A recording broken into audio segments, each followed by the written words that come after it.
من الفتن أشغالنا وأشغل بالاعتبار أفكارنا وقنا شر وساوس الشيطان.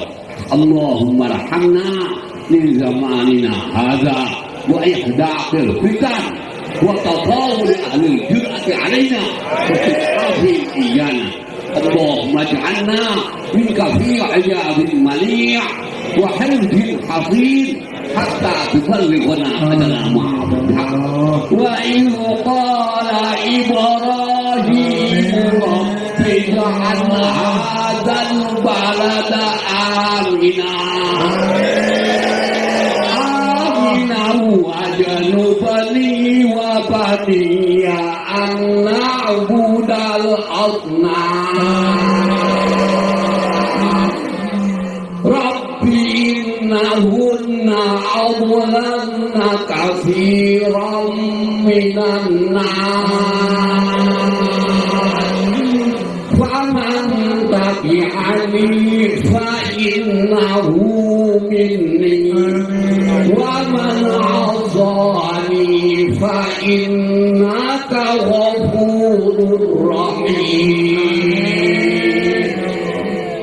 ربنا إني أسكنت من ذريتي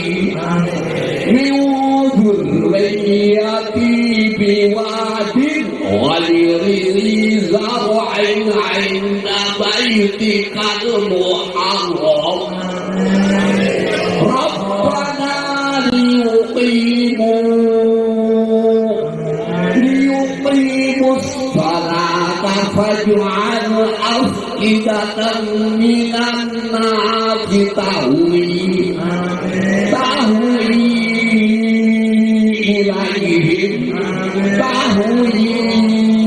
إليهم وارزقهم من الثمرات لعلهم يشكرون. ربنا إنك تعلم ما نخفي وما نعلن وما يخفى على الله من شيء في الأرض ولا في السماء. الحمد لله الذي جعلني من الكبر إسماعيل وإسحاق إن ربي لسميع الدعاء. رب اجعلني مقيم الصلاة ومن ذريتي ربنا وتقبل دعاء. الفاتحة.